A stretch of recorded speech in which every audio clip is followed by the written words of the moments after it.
Bom, nós estamos de volta aqui na sala de entrevista com a dona Edilma. Ela que, infelizmente, sofreu com depressão, mas conseguiu superar isso e vai contar a sua história de superação. Dona Edilma, bom dia, tudo bem com a senhora? Bom dia, bispo, tudo bem? Conta pra gente como que começou essa depressão, o que aconteceu com a senhora? Bom, desde criança eu sempre fui uma criança reprimida. Eu fui filha de uma mãe solteira, eu não conheci os meus pais, então eu vivi e cresci numa família desestruturada, Então, sem saber quem era o seu pai, sem saber quem era o meu pai. Não tive referência de pai, tive referência de uma mãe que trabalhava muito para criar 7 filhos sozinha. Então, no pensamento da minha mãe era, eu vou trabalhar bastante para dar uma boa educação para os meus filhos, para eles não terem a vida que eu tive, não sofrer como eu sofro. como eu sou. Então, a minha mãe trabalhava de manhã, à tarde e à noite, e ela conseguiu. Nós estudamos na melhor escola de São Luís, e ali eu obtive uma formação escolar muito boa, a ponto de me destacar nos empregos que eu conseguia, bons salários. Mas eu não tinha uma estrutura familiar, eu não tinha uma referência de um bom relacionamento, de um bom casamento. E dos 16 para 17 anos eu conheci um rapaz do meu bairro mesmo. E nós começamos a namorar. Como foi o primeiro relacionamento e eu não tinha um acompanhamento familiar, eu me lancei de cabeça nesse relacionamento. E depois de um tempo ele foi embora para uma outra cidade e eu também fui. Lá eu também estudei, consegui excelentes empregos. Financeiramente nós prosperamos. Só que a gente não tinha um relacionamento saudável, porque a gente não sabia como lidar com ciúmes, lidar com os conflitos dentro de um relacionamento. Mas ainda assim, aparentemente, era uma vida boa. Só que na verdade não era. E até então eu não conseguia enxergar isso. E lá eu consegui prosperar, consegui adquirir bens. Só que depois de um tempo, eu voltei para cá, para a capital, Com ele ou sozinha? sozinha, e depois ele veio comigo. E aqui nós estruturamos apartamento, nós tínhamos uma vida financeira muito boa, a gente conseguia usufruir de bons lugares, mas o relacionamento ele não tinha como base um respeito. Havia agressões verbais, havia desrespeito, nunca houve agressões físicas, Era de ambos os lados ou mais dele para continuar? era de ambos os lados. Então a gente tinha uma vida financeiramente boa e achava que isso era o suficiente. E até que eu descobri uma traição da parte dele. Quando eu descobri essa traição, meu mundo desabou. Nós estávamos há 12 anos juntos. A traição foi com uma pessoa conhecida ou alguém? Foi uma pessoa do trabalho dele. Era uma pessoa que trabalhava na empresa que ele trabalhava e eu tinha contato. Eu sabia quem era a com essa pessoa. sabia. Então, ali o meu mundo desabou. Ali eu vi que a vida que eu tinha construído na areia. Foi quando eu me deparei com a depressão. A senhora continuou com ele no momento? Separou? Não, nós nos separamos fisicamente, mas a gente mantinha um contato por telefone. Como que a senhora se sentiu quando descobriu essa traição? Eu me senti fracassada. O primeiro pensamento que vem é um pensamento de vergonha, de impotência. Eu me senti uma pessoa traída, vazia, triste. A minha vida, ela desabou junto com o fim daquele relacionamento. Que era um sonho, né? Uma família. Como a minha mãe e a minha família, eles nunca tiveram um relacionamento, para minha família esse relacionamento era uma referência. Dilma conseguiu ter um relacionamento que na família ninguém tinha. Então nós éramos, de certa forma, uma referência, ainda que não era boa aos nossos olhos, porque a gente sabia a fundo como era a nossa realidade, mas as pessoas não sabiam necessariamente o que a gente vivia. Então era uma referência porque a gente, de certa forma, era muito unido, ele era muito presente e ele fazia o papel, de fato, de verdade, de homem da casa.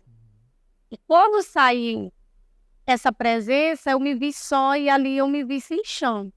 Aí começou a depressão. E aí começou a depressão. E eu só chorava, eu me tranquei 10 dias no meu quarto, no apartamento, sem ver a luz do dia.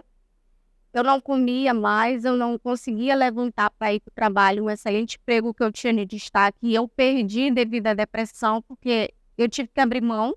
Nenhuma empresa ia querer uma pessoa que estava faltando, até porque eu não tinha diagnóstico, eu não tinha nada. E ali eu me vi só. Nesse quarto eu não tomava banho, eu não comia, eu não levantava para nada. Eu lembro só de estar deitada e chorando. Meu corpo já estava tão fraco que eu não conseguia mais levantar da cama. Eu entrei no estado de debilidade mesmo, física. E aí a minha casa virou de ponta cabeça, desorganização. Minhas contas, que eu sempre fui muito organizada e diligente nisso, começou a ficar, a criar uma bola de neve, contas a atrasar, perdi emprego. Meu carro ficou em busca e apreensão na época, porque eu já não tinha uma responsabilidade de quitar, porque realmente eu esqueci de viver.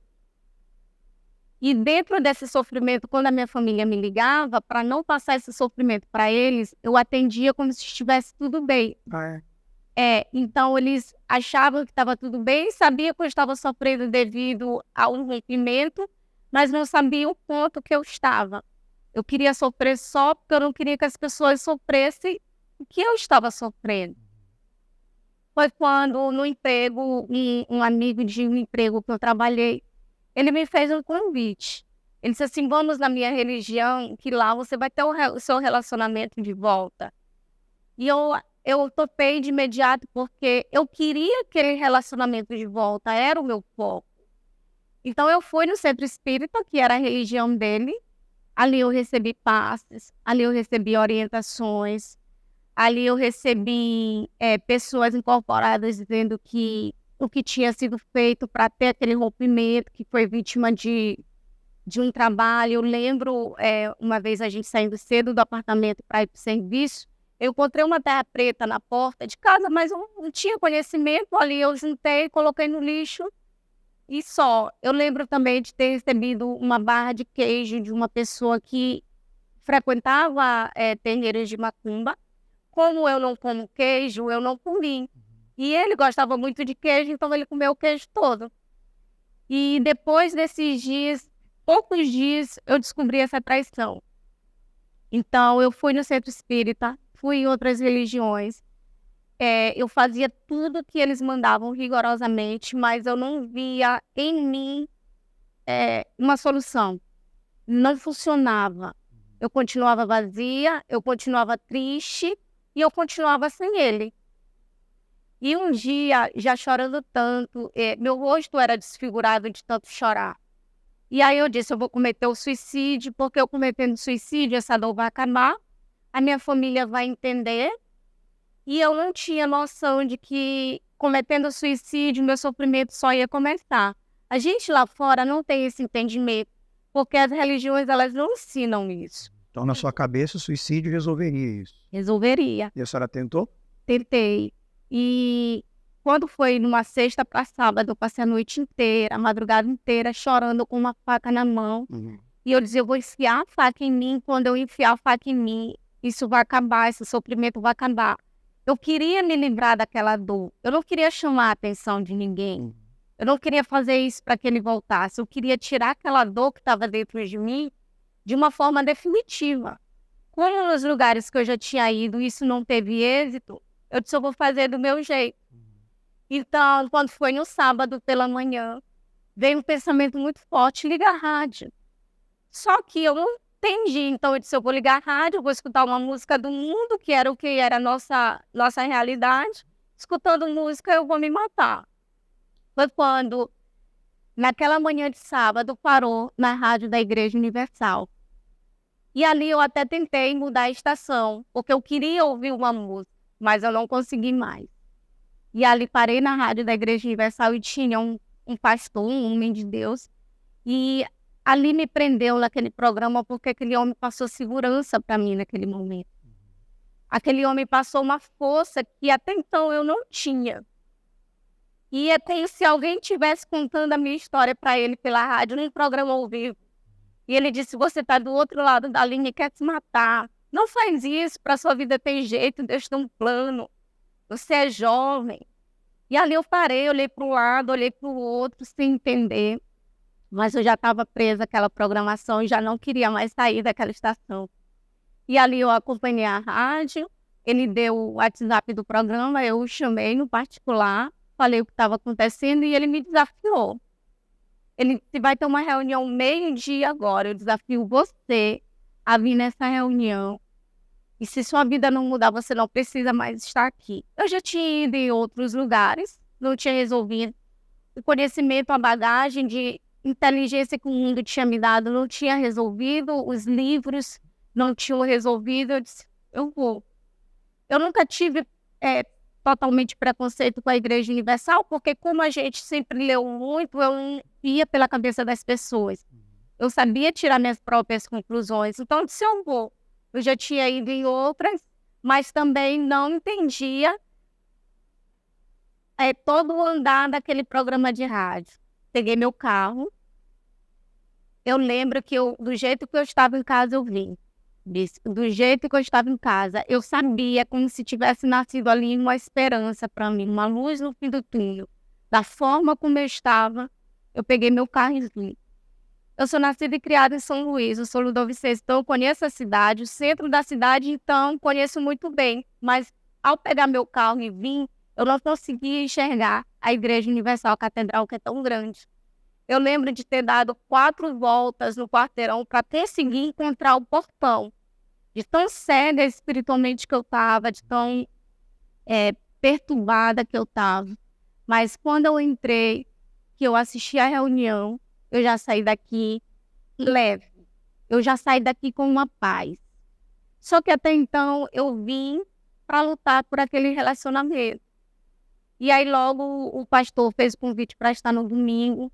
De cara eu estive no domingo, participei, tomei da água. Ali eu já conseguia dormir e de imediato eu não chorava mais. Já saiu a vontade de morrer. Já saiu a vontade de morrer, porque eu disse: não, tem jeito. Para minha vida tem jeito, então eu não vou me matar porque realmente não é a solução. Aquele pensamento saiu e eu comecei a vir. Vindo nas reuniões, eu entendi o que eu precisava para minha vida. Então eu me lancei de cabeça na fé, assim, me lancei para Jesus. Em poucos meses eu me batizei nas águas, mas ainda nutria dentro de mim um sentimento pelo rapaz e muita mágoa, muito ódio pelas pessoas que faziam isso, porque depois eu descobri que os amigos sabiam, as pessoas das empresas, as que a gente convivia. Então, isso me senti traída, não só por ele, mas por todas as pessoas que estavam ao meu redor. Então, eu não conseguia mais confiar em ninguém. E ali, ouvindo a palavra, vindo nas reuniões, eu consegui entender que o perdão era uma decisão. Assim como eu decidi entregar minha vida, eu me batizei nas águas, e aí eu perdoei. Eu decidi seguir a minha vida. Foi quando eu fiz, a gente ainda mantinha contato telefônico, os 2 meses ainda eu vindo na igreja, a gente mantinha contato telefônico. Quando eu entendi que eu precisava fazer uma escolha e que eu precisava confiar 100% em Deus, eu tomei uma decisão mesmo tendo sentimentos por Ele. Foi quando eu liguei e eu disse: olha, a partir de hoje não me ligue mais, a partir de hoje eu sigo uma nova vida. E aí ele não entendeu porque ele não estava mais comigo fisicamente, mas a gente ainda alimentava aquele contato. E aí ele não entendeu porque ele via meu sofrimento e via que era por causa dele, mas ali eu fui decisiva. Então eu bloqueei e eu segui minha vida, não tive mais contato nenhum. Mas até então saiu a mágoa, saiu a vontade de morrer, saiu aquele peso que estava dentro de mim, eu já conseguia me alimentar. A feição do meu rosto já tinha mudado, não tinha mais aquela tristeza profunda. Mas eu ainda tinha um vazio dentro de mim. E vendo nas reuniões, na quarta-feira, no domingo, na sexta-feira da libertação, eu via também fielmente nos sábados, que foi a reunião que me resgatou. Então ali eu entendi que eu precisava ter o Espírito Santo, porque se eu não tivesse o Espírito Santo, aquilo ali que eu tinha conquistado seria passageiro, aquela paz, aquele alívio. Aquele ali eu experimentei o poder de Deus, mas que eu precisava de algo que fosse concreto dentro de mim, no sentido de me estabilizar. Ali eu já consegui restituir toda a minha vida financeira, organizei, Deus foi endireitando os caminhos, mas eu recebi nesse inteirinho muitas propostas de emprego bom, porque como eu era muito conhecida na área que eu trabalhava e me destacava muito, eu tinha as melhores propostas de emprego, então as pessoas não entendiam por que eu não queria mais estar ali, sendo que ali era o meu mundo, era onde eu me destacava, era onde todo mundo vinha, auditoria, Edilma resolve. Então, eu era um mundo empresarial, industrial, que aquilo era a minha vida. Aquilo me mantinha viva, aquela vida de trabalho, eu vivia para aquilo. E aí eu tive que abrir mão para priorizar o Espírito Santo. Então eu disse, não, eu não quero, porque esse trabalho vai tomar muito meu tempo. Eu já tinha entendido que se eu não tivesse o Espírito Santo, eu não ia conseguir. Então, quando eu comecei a investir, eu mudei o foco da minha vida. Eu tirei o foco de tudo aquilo e mudei o foco para o altar. E eu lembro de uma fogueira santa que, quando eu cheguei na igreja, era próximo a uma fogueira santa. E o pastor ia para Israel. Ele disse, faça seu pedido, que eu vou levar pessoalmente seu pedido. E aquilo ainda balançou dentro de mim, eu fazer o pedido para o meu relacionamento. E aí, à noite, em casa, orando, eu pedi para Deus, fala comigo, Senhor, eu não quero errar no teu altar. Eu já tinha entendido a fé. De cara eu entendi. E aí Deus falou comigo na palavra dele. Ele disse, casa comigo, eu sou o teu marido. E ali na mesma hora, eu mandei uma mensagem para o pastor e disse assim, não leva esse pedido para Israel. Era um pedido que eu ia fazer para que reconciliasse. E ele disse, eu não estou entendendo, eu disse, não, pastor, Deus falou comigo. Eu vou casar com Deus a partir de agora. E ali eu mudei o meu pedido da Fogueira Santa e comecei a pedir o Espírito Santo. Fui para o altar, fui com tudo. Fazia vigílias na madrugada em casa, escutava muito o Bispo Macedo. As reuniões no YouTube do Bispo Macedo eram o que me alimentava na madrugada. Fazia muito jejum, me santifiquei, eu me separei de fato e de verdade para Deus. Eu me desliguei do mundo, eu me desliguei de tudo e comecei a trilhar um caminho estreito, um caminho de renúncia, um caminho de sacrifício, porque até então eu tinha um eu dentro de mim. Até então eu tinha uma guerra interior. E eu lembro que, para o meu batismo com o Espírito Santo, eu meditei no livro de Romanos, eu comi aquele livro como se fosse uma comida que é necessária para te ter forças. E ali eu entendi que eu estava travando uma guerra interior, que quem estivesse mais alimentado venceria. Então eu precisava alimentar o meu espírito. Então eu meditava, eu tinha uma vida de oração, de santificação. E numa vigília dos obreiros, que eu ainda nem era obreira, mas foi autorizado outras pessoas participarem, a vigília do alerta.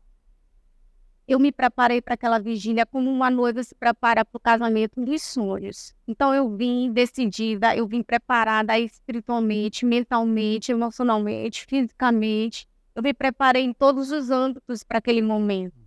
E eu disse, Senhor, eu preciso do teu Espírito. E quando o bispo me chamou lá na frente, disse, você que não tem um Espírito Santo, quer e sabe o que precisa, vem aqui. E eu sem titubear, eu fui na frente. E eu busquei Deus com toda a minha força. Eu não senti, eu não tive uma emoção, bispo, mas eu lembro que, mesmo tendo uma trajetória de uma pessoa vencedora, que batalhava, que conquistava aquilo que queria, eu me sentia fraca. Mesmo assim, e depois desse rompimento, esse sentimento ainda me rodeava. Mas depois dessa madrugada, foi uma madrugada, que eu lembro que Deus falou comigo na palavra. A palavra que Deus deu está lá no Evangelho, que ele diz assim, vós sois a luz do mundo. Não se pode esconder uma cidade edificada sobre o monte. Então, ali eu entendi que Deus queria me usar para iluminar outras vidas, porque ele já tinha me dado aquilo. E ali eu sei, com toda certeza, que eu recebi o Espírito Santo. Então, nesse momento, eu senti uma força, a certeza de que nada mais ia me abalar. É como se eu fosse uma gigante. É como se eu tivesse inabalável agora.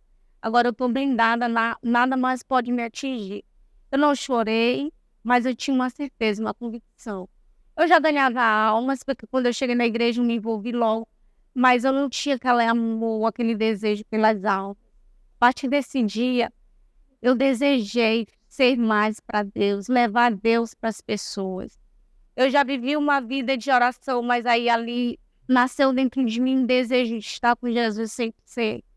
Então, o meu batismo com o Espírito Santo trouxe para mim uma nova Edilma, transformada, onde as coisas do mundo não tinham mais interesse. Eu perdi o interesse pelas coisas do mundo. Eu perdi o interesse pelo conquistar financeiramente, que até então era o meu objetivo, porque a gente tinha na nossa cabeça que eu vou vencer para honrar o que a minha mãe fez por mim. A minha mãe foi muito batalhadora, pagou as melhores escolas, passou fome para nos dar educação e deu.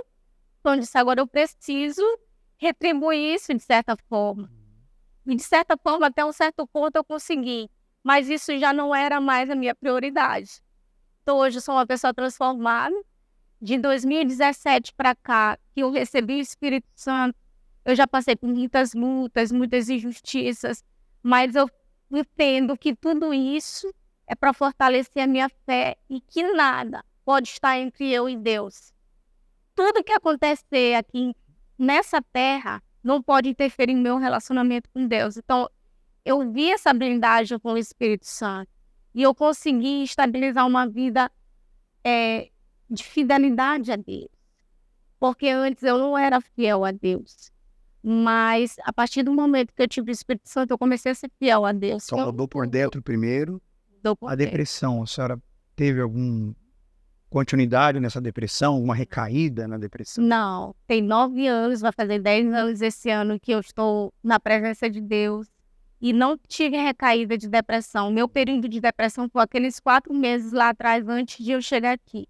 Depois que eu cheguei aqui, que eu comecei a trilhar esse caminho, e depois que eu fui selada pelo Espírito Santo, eu nunca mais tive indícios de depressão na minha vida. Eu já tive momentos que aparentemente era para sofrer, era para chorar, mas eu me mantive firme. Então, hoje tem paz. Hoje eu tenho paz, hoje eu durmo bem. Hoje o meu prazer é falar para as pessoas do que Jesus fez para mim. Quando a gente sai para fazer o trabalho evangelístico, principalmente o núcleo, que é algo que... Quando eu vou para um núcleo, que eu faço núcleo, eu saio dali como se eu tivesse buscado o Espírito Santo, porque eu estou dando ali para as pessoas aquilo que Jesus tem me dado e tem feito na minha vida. E eu me deparo com pessoas com depressão, e ali eu passo a fé, eu falo do que Jesus fez comigo, trago essas pessoas para a igreja e elas conseguem ter a oportunidade de também conquistar essa paz, porque essa conquista é uma decisão nossa. A depressão tem cura. A depressão tem cura. Amém. Se você está acompanhando o programa e também está, assim, um relacionamento que não deu certo, um sonho frustrado, a perda de um familiar, aconteceu uma tragédia na sua vida e de lá para cá você nunca mais foi a mesma pessoa. Você não sai desse quarto aí também, pensa até em tirar a sua vida, que você já fez de tudo. Tudo que lhe falaram você tentou, você fez, você foi, tomou remédios, terapeutas, psicanálises, religiões, e a depressão continua aí. Eu gostaria de fazer uma oração por você. Nós vamos pedir a Deus que venha curar essa depressão e tirar essa angústia, esse vazio, essa dor que você sente aí na sua alma. Você que está aí agora nesse quarto, você que me ouve agora de um hospital, você que está aí agora no seu trabalho, mas com pensamentos terríveis. Nós vamos aqui agora unir a nossa fé e orar por você. Não importa a sua religião. Como diz a oração do Pai Nosso, o Pai é nosso, é de todos nós. E se você buscar a Ele, com certeza, Ele vai lhe atender. Pega o seu copo com água, nós vamos pegar o nosso aqui. Vamos agora falar com Deus, é momento de oração.